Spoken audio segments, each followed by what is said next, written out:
이제 MBN골드 매니저와 함께 오늘장 유망주 찾아볼 시간입니다. 오늘도 우선 MBN골드 김응태 매니저부터 먼저 만나보시죠. 매니저님 안녕하세요. 네, 안녕하세요. 네, 저희가 담고 있는 기업들 하나씩 차근차근 리뷰해 볼 텐데요. 먼저 오늘은 폴라리스 오피스부터 체크해 보도록 하겠습니다. 저희가 편입한 이후로 급등이 몇 차례 나왔다가 오늘은 쉬어가고 있어요. 6월 13일에 매수해서 21%의 수익률을 기록하고 있는데 디지털 자산 그리고 AI까지 두 마리 토끼를 다 잡는 종목이다라고 소개를 해주셨는데 여전히 이 모멘텀은 계속 살아있는 거죠, 매니저님? 네, 맞습니다. 오늘도 시장에서 강한 섹터 중에 한 섹터가 스테이블 코인 관련된 네. 섹터입니다. 역시나 수혜를 받을 수 있는 종목들이 워낙에 또 많이 가지고 있는데요. 오늘 폴라리스 오피스도 지난 금요일장에서 강한 슈팅이 한번 나오긴 했습니다.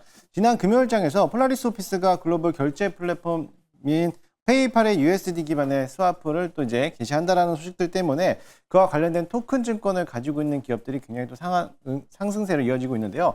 오늘은 좀 소폭 쉬어가고 있는 모습인데 오늘은 약간 좀 중간 결제 체계를 갖고 있는 다날이라든지 이런 핀테크 관련된 기업들이 수급이 좀 쏠리고 있는 모습이다 보니까는 관련된 기업들은 좀 조정을 받고 있는 모습입니다. 역시 마찬가지로 아직까지 뭐 저점에서 바닥권이 있기 때문에 지금 자리 당연히 신규 매수도 가능하다라고 좀 보고 있고요. 보유하신 분들은 목표 것까지는 그대로 홀딩하면서 조금 더 긴 호흡으로 바라보시면 좋을 것 같습니다. 네, 두 번째 리뷰 기업은 SMCG인데요. 오늘 화장품주가 상당히 좋은 시세를 보여주고 있죠. SMCG는 5%대 상승이 나오고 있고요. SMCG 3월 21일에 담아봤었고 115%의 수익률 그리고 2차 목표가 6,000원까지 달성을 한 상태입니다. 저희가 절반은 수익을 챙기고 절반은 계속 들고 가보자라는 전략을 세웠었는데 남은 물량 지금 구간에서는 목표가 어느 정도까지 들고 가보면 될까요? 목표가 그대로 10,000원권까지는 저는 유지하도록 하겠습니다. 일단은 절반은 저희가 수익을 실현했기 때문에 아쉬울 게 없어요. 그러니까는 지금 자리에서 눌림목이 온다 하더라도요. 어차피 수익권이기 구간이기 때문에 충분히 10,000원권까지는 좀 기다려봐도 좋지 않을까라고 좀 보고 있고요.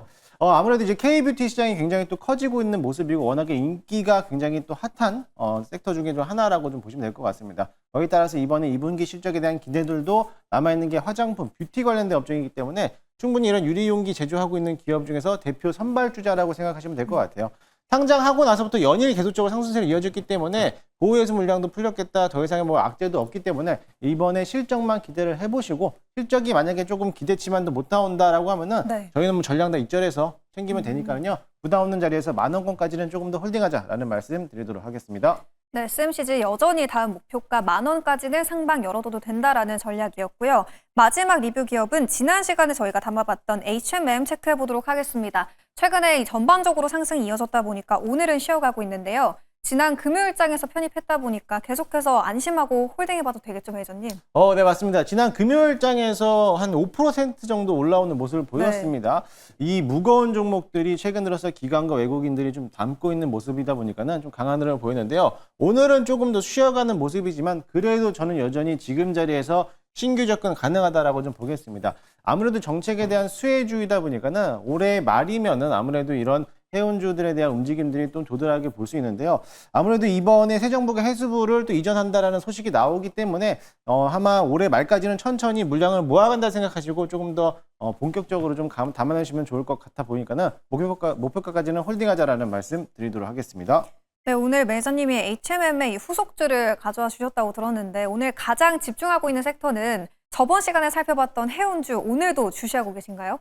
네, 맞습니다. 사실 오늘에 대한 핫한 섹터는 스테이블 코인이지만은 저희가 워낙에 또 많은 종목을 담았기 때문에 저는 좀 새롭게 이번에는 스테이블 코인 다음에서 섹터들은 해운주가 또 한번 선발적으로 올라가지 않을까라고 기대를 해보면서 다시 한번 가지고 왔습니다.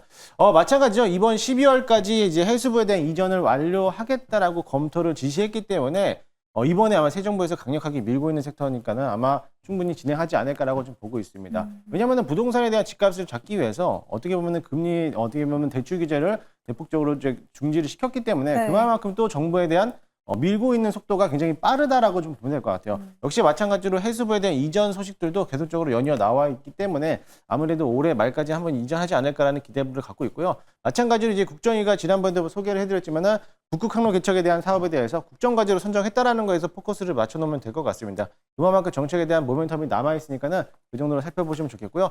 대표적으로 저희가 지금은 H&M을 가지고 있지만 오늘 동방이 굉장히 또 강한 흐름을 보여왔어요. 제가 어제도 소개를 해드렸고 오늘 아침에도 동방을 또 말씀을 드렸는데 오늘 강한 흐름을 보여왔고 여기에 대한 후속주를 준비해놨으니까는 한번 관심 있게 보시면 좋을 것 같습니다. 네, 정책적으로 기대가 되고 있는 여러 섹터 안에서 다음 후발 주자로 움직일 섹터는 해운주다라는 진단이었는데요. 관련해서 가장 큰 수혜를 볼 수 있는 기업도 꼽아보도록 하겠습니다. 오늘의 뜨거운 핫픽 기업은 어디로 가져오셨어요? 네, 현재가 3,050원에 인터지스라는 기업을 소개해드리도록 하겠습니다. 동사는 역시 마찬가지로 물류 운송을 전문적으로 하고 있고요. 항만 하역이라든지 창고 운영을 대표적으로 하고 있는 물류 수혜주다라고 보시면 될 것 같습니다. 사실 인터지를 주목받고 있는 게 정책에 대한 모멘텀도 있지만 인맥주라고도 같이 또 보시면 될 것 같아요. 과거 이재명 대통령이 이 후보 당시에 관련 인맥주로서 한번 상승했던 기억이 있는데 그와 관련돼서도 인터지스가 인맥주로 포함이 되다 보니까는 좀 시세를 불출했던 기억인데요. 인터지스가 그럴 수밖에 없는 게 가덕도 지역에 신항 센터를 보유하고 있다라는 점에서 예전에 가덕도 신공항에 대한 설치 관련돼서도 수혜를 받았던 기업이다라고 보시면 될 것 같습니다. 역시 마찬가지로 이제 항만 하역에 대한 물류 업종을 담당하고 있다 보니까는 해수부 이전에 따른 수혜주다라고 보시면 될 것 같고요. 최근 들어서 지난 주까지만 하더라도 외국인과 기관들이 쌍끌이 매수했다라는 점을 봤을 때 지금 바닥권에서 충분히 매수해보자라는 말씀을 드리도록 하겠습니다. 차트 한번 보여주면요. 인터지스도 마찬가지로 관련된 물류 업종들에서 수혜를 받았던 건데 장중에 갑작스럽게 급등하는 모습을 보여왔어요. 네. 그만큼 가벼운 종목이기 때문에 단기적으로 좀 접근하시면 좋겠고요. 최근 들어서 거래량이 들어왔기 때문에 지금 자리 전점을 높여준다라고 하면은 충분히 전고점까지 넘어갈 수 있다라고 좀 볼 수 있겠습니다. 단기적인 트레이닝 관점으로 대응하시면 좋겠고 1차 목표가는 전고점 넘어가는 3,300원을 잡아보도록 하겠습니다. 손절가 라인은 2,600원 잡고 대응할 테니까는 그 점을 참고하시면서 대응하시면 좋을 것 같습니다. 네, 오늘은 단기적으로 가져가 볼 수 있는 인터지스 담아 볼 거고요. 목표가는 3,300원, 그리고 손절 라인은 2,600원으로 제시해 줬습니다. 이제 오늘장 전반적인 흐름도 진단을 해 볼 텐데요. 지수가 이 3,100선 돌파를 지켜내기가 참 쉽지가 않은 모습입니다. 이 3,000선은 지금 12거래일 연속으로 사수를 하고 있는데 국내 증시 이제 힘이 좀 떨어졌나 싶은 우려도 들거든요. 현구관은 어떻게 진단하고 계세요? 일단은 3,000선을 굉장히 또 사수하려고 하는 모습이 보이고 있어요. 아무래도 네. 주도 섹터였던 2차전지라든지 반도체가 좀 지수를 끌어당겨야 되는데 아직까지 삼성전자에 대한 실적이 나오지 않고 있기 때문에 실적에 대한 흐름도가 나오면은 그때 이후부터 지수가 좀 바뀌지 않을까라고 좀 보고 있으니까는 지금에서는 좀 박스권 장세를 유지하더라도요. 어쨌든 간에 일반 업종보다는 좀 테마 색깔이 짙은 섹터들이 좀 강한 흐름을 보이고 있으니까는 좀 단기적으로 대응하시면 좋을 것 같습니다. 오늘도 저녁 8시에 매니저님의 무료 방송 진행하고 계신 거죠? 네, 맞습니다. 오늘도 네. 저녁 8시에 무료 방송을 진행할 예정인데요. 오늘 아침에도 소개해드렸던 종목들이 좀 잘 가고 있습니다. 아침에 동방이라든지 한국정보인증이라든지 뭐 제주은행 이런 종목들을 소개해드렸는데 뭐 장중에 10% 넘게 급등하고 있기 때문에 앞으로 한 주간에 급등할 수 있는 종목들에 대해서 소개해드리도록 할 테니까요. 오늘 저녁 8시에 너튜브 김웅태를 검색하셔서 많이들 찾아오시기 바라겠습니다. 네, 워낙 빠르게 튀는 종목들을 많이 소개해주고 있다 보니까 오늘 오후 8시에 김응태 매니저의 무료 방송 참고해주시면 뜨거운 종목 더 많이 들어보실 수 있을 것 같습니다. 저희는 내일도 좋은 종목과 함께 돌아오도록 할게요. 오늘 말씀 고맙습니다.